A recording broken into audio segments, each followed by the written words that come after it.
News చూస్తున్నారు. మేడారం సమ్మక్క సారలమ్మ జాతరకు వెళ్లే భక్తులకు బిగ్ అలర్ట్ ఇది. అవును, మేడారం వెళ్లే భక్తులు ఆధార్ తప్పనిసరిగా తీసుకువెళ్లాల్సిందే. మేడారంలో ఎత్తు బంగారం సమర్పించే భక్తుల వివరాలు సేకరించాలని వ్యాపారులకు ఎక్సైజ్ శాఖ ఆదేశాలు జారీ చేసింది. భక్తుల నుంచి ఆధార్, ఫోన్ నంబర్, ఇంటి అడ్రస్ తీసుకొని బెల్లాన్ని విక్రయించాలని చెప్పి సూచించింది. ఎందుకు అంటే గుడుంబా తయారీకి బెల్లం పక్కదారి పట్టే అవకాశం ఉండడంతో నిబంధనలు పెట్టినట్టుగా తెలుస్తోంది. దీంతో పాటు గుడుంబా తయారీ కోసం బెల్లం విక్రయిస్తే ₹1,00,000 జరిమానా విధించే అవకాశం ఉంది. బ్రేకింగ్ న్యూస్ చూస్తున్నారు. మేడారం వెళుతున్నారా? అయితే మీతో పాటు మీ ఆధార్ని కూడా తప్పకుండా తీసుకువెళ్ళండి. ఇంకా ఎటువంటి అంశాలను, అలాగే ఎటువంటి నిబంధనలు పెట్టింది ప్రభుత్వం, అలాగే ఎటువంటి అంశాలను అక్కడ జోడించడం జరిగి తెలుసుకునే ప్రయత్నం చేద్దాం. మా ప్రతినిధి విద్యాసాగర్ అప్డేట్స్ అందించేందుకు లైవ్లో జాయిన్ అవుతున్నారు. విద్యాసాగర్, ఇంకా ఎటువంటి నిబంధనలు అక్కడ ఏర్పాటు చేయడం జరిగింది, ఎటువంటి అంశాలను ఇంకా నిబంధనలకి జోడించడం జరిగింది?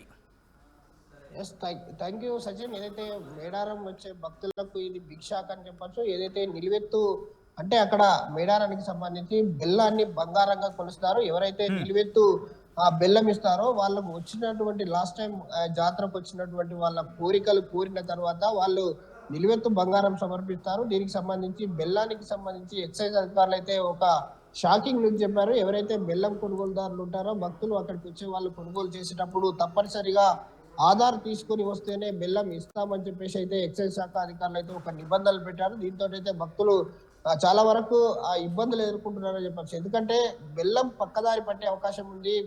మేజర్ గా ఇది గిరిజన జాతర. ఏదైతే దాదాపు 5 రాష్ట్రాలకు చెందినటువంటి 1 కోటికి పైగా అక్కడికి భక్తులు చేరుకుంటారు. ఈ నేపథ్యంలోనే ఆ గుడాంబ తయారు చేసే వాళ్ళు ఎవరైతే ఉన్నారో వాళ్ళంతా కూడా ఆ బెల్లాన్ని విక్రయించి దాన్ని గుడాంబగా మార్చే అవకాశం ఉంది. కాబట్టి వాళ్ళ కోసం ఇలాంటి నిబంధనలు పెట్టామని చెప్పేసి ఎక్సైజ్ అధికారులు ఒక పక్క చెప్తున్నప్పటికీ మరో పక్క మనం చూసుకున్నట్టయితే మొన్న అయోధ్యలో రాముని విగ్రహ ప్రతిష్టాపనకు సంబంధించి ఏదైతే ప్రతి ఇంటికి అక్షంతలు ఏ విధంగా పంపారో ఈ రాష్ట్ర ప్రభుత్వం పార్లమెంట్ ఎన్నికల దృష్ట్యా ఒక కొత్త వ్యూహాన్ని అయితే రచించింది. మొన్న గాంధీ భవన్ వేదికగా కాంగ్రెస్ నాయకులంతా కూడా ఏదైతే రాబోయే ఎన్నికల్లో ఇక్కడ ఉన్నటువంటి బెల్లాన్ని సేకరించి ప్రతి బెల్లంతో పాటు సమ్మక్క సారలమ్మకు చెందినటువంటి పసుపు, కుంకుమ, గాజులు ప్రత్యేకించి ఒక ప్యాక్ చేసి తెలంగాణలో ఉన్న ప్రతి ఇంటికి పంపించాలనేది ఒక కాంగ్రెస్ అయితే ఒక వ్యూహం అయితే రచిస్తా ఉంది. దీనికి సంబంధించి అధికారులతో కావచ్చు లేదా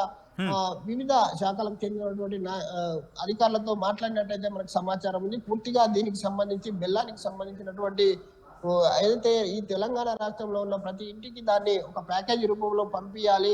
అప్పుడు కానీ కాంగ్రెస్ ప్రభుత్వము ఏం చేస్తుంది అనే ఒక ఎత్తుగడతోటి పార్లమెంట్ ఎన్నికల దృష్ట్యా ఒక ఎత్తుగడతోటి ముందుకు పోతుందని చెప్పచ్చు. అలాగే వివిధ రాష్ట్రాల్లో ఉన్నటువంటి ముఖ్య నేతలకు కూడా దీన్ని పంపివ్వాలి అనే ఒక ఆలోచనలో కాంగ్రెస్ ప్రభుత్వం ఉన్నట్టయితే మనకు తెలుస్తా ఉంది సచిన్. ముఖ్యంగా చూసుకోవచ్చు, ఇది అయోధ్యలో ఏదైతే రాముని విగ్రహ ప్రతిష్టాపనకు సంబంధించి ప్రతి ఇంటికి బీజేపీ వాళ్ళు ఎవరైతే ఉన్నారో వాళ్ళంతా కూడా అక్షంతలను పంపించడం జరిగింది. దీంతో బీజేపీకి ఒక స్ట్రాటజీ వచ్చింది, ఎన్నికల స్ట్రాటజీ వచ్చింది, బీజేపీ పంపించింది అని. అంటే ఏదైతే అయోధ్యలో బాలరాముని విగ్రహ ప్రతిష్టాపన ఆలయ ప్రారంభోత్సవానికి సంబంధించి పూర్తిగా అక్కడ ప్రతి ఇంటికి పంపించిన నేపథ్యంలో అయితే మన దగ్గరలో ఉన్నటువంటి సమ్మక్క సారలమ్మ గిరిజన జాతర ఇది దాదాపు ప్రపంచ వ్యాప్తంగా ఉన్నటువంటి భక్తులు ఇక్కడికి వస్తారు. ఎగ్జాక్ట్లీ, అంటే పెద్ద సంఖ్యలో భక్తులు వస్తూ ఉంటారు కాబట్టి పెద్ద ఎత్తున భక్తులు తరలి వచ్చే పరిస్థితి ఉంటుంది కాబట్టి ఇక్కడ బంగారంగా బెల్లాన్ని సమర్పించే పరిస్థితి ఉంటుంది. ఈ నేపథ్యంలో ముఖ్యంగా బెల్లం విషయంలో ఎన్ని కేజీలు దాటితే ఈ ఆధార్ కార్డుని చూపించాలని చెప్పడం జరుగుతుంది, లేకపోతే ఒకవేళ ఒక 50 గ్రాములు కావచ్చు 100 గ్రాములు బెల్లం కొన్నా సరే తప్పకుండా ఆధార్ చూపించాల్సిందేనా? ఎటువంటి అంశాలు దీనికి సంబంధించి క్లారిటీ ఇస్తోంది ప్రభుత్వం? ఇక్కడ బెల్లాన్ని బంగారంగా కొలుస్తారు. ఇది ఇక్కడ ఆనవాయితీగా వస్తున్నటువంటి ఆచారం. ఇక్కడ ఎవరైతే భక్తులు ఉంటారో వాళ్ళు ఎన్ని కేజీలు ఉన్నారు, వాళ్ళు ఎన్ని కేజీలు ఉంటే వాళ్ళకు సంబంధించినటువంటి నిలువెత్తు బంగారాన్ని సమర్పిస్తామని చెప్పేసి మొక్కుకోవడం జరుగుతుంది. వాళ్ళు ఎన్ని కేజీలు ఉంటే అన్ని కేజీల బంగారాన్ని కొనుగోలు చేస్తారు. సో ఇదంతా కూడా కొనుగోలు చేసే వాళ్ళకు మాత్రమే వర్తిస్తుంది. ఇక్కడ మిగతాది అంటే గ్రాముల సంఖ్యలో 50 గ్రాములు 100 గ్రాములు తీసుకున్న వాళ్ళకి అలాంటి నిబంధనలు ఏం వర్తించవు. కేవలం అక్కడ ఎవరైతే ఆ మొక్కులు సమర్పిస్తారో, వాళ్ళు నిలువెత్తు బంగారాన్ని ఇస్తామని అమ్మవార్లకు ఇస్తామని మొక్కుతారో, వనదేవతలకు ఇస్తామని మొక్కుతారో వాళ్ళకు మాత్రమే ఇలాంటి నిబంధనలు వర్తిస్తాయి. దీంతో పాటు అక్కడ ఎంతవరకు ఆ బెల్లం విక్రయం జరిగిందనే ఒక ప్రభుత్వానికి ఒక లెక్కల రూపంలో కూడా అంచనా వచ్చే అవకాశం ఉంది. దీన్ని అంతా కూడా ఏ విధంగా సేకరించాలి, ఎలా ప్యాకింగ్ చేయాలి, ఎలా తెలంగాణలో ఉన్న ప్రతి ఇంటికి పంపిణీ చేయాలి.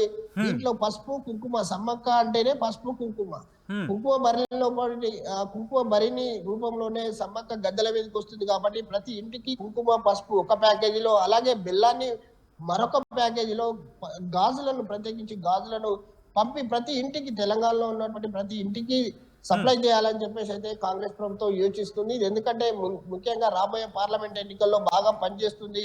గతంలో ఏదైతే మనం చూసాము, అయోధ్యలో రామ మందిరానికి సంబంధించి ప్రతి ఇంటికి అక్షంతలు ఏ విధంగా పంపించారో అదే విధంగా ఇక్కడ కాంగ్రెస్ పార్టీ కూడా అదే ఆలోచన చేస్తా ఉంది. ప్రధానంగా గిరిజన జాతర ఇది మహా కుంభమేళగా ఇక్కడ మేడారం జాతర జరగబోతున్న నేపథ్యంలో ఇది చాలా వరకు 5 రాష్ట్రాలకు చెందినటువంటి భక్తులు ఇక్కడ చేరుకుంటారు కాబట్టి వాళ్ళందరికీ వివిధ రాష్ట్రాల్లో ఉన్న వారికి ముఖ్య నేతలకు మాత్రమే పంపిణీ చేసే విద్యాసాగర్ అంటే కేవలం బెల్లానికి మాత్రమే ఆధార్ కార్డ్ ని పరిమితం చేశారా, లేకపోతే ఇంకా వేరే అంశాలు కూడా ఆధారం చూపించాల్సి ఉంటుందా? దీనికి సంబంధించిన క్లారిటీ వస్తుంది అక్కడ? కంప్లీట్ ఇక్కడ సచిన్ ఒకటే, మనం బెల్లానికి సంబంధించే ఆధారం చూపించాలి. బెల్లానికి సంబంధించిన ఆధారమే ఇక్కడ అమ్మవార్లకు సంబంధించేది ప్రధానంగా బెల్లమే కాబట్టి బెల్లం విక్రయానికి సంబంధించి ఎవరైతే భక్తులు ఉంటారో వాళ్ళకు సంబంధించి బెల్లం కొనుగోలు చేసినప్పుడు మాత్రమే ఆధార్ చూపించాలని చెప్పేసి అయితే ఒక ఎక్సైజ్ శాఖ అధికారులు అయితే ఒక నిబంధనలు మాత్రం పెట్టడం జరిగింది సచిన్.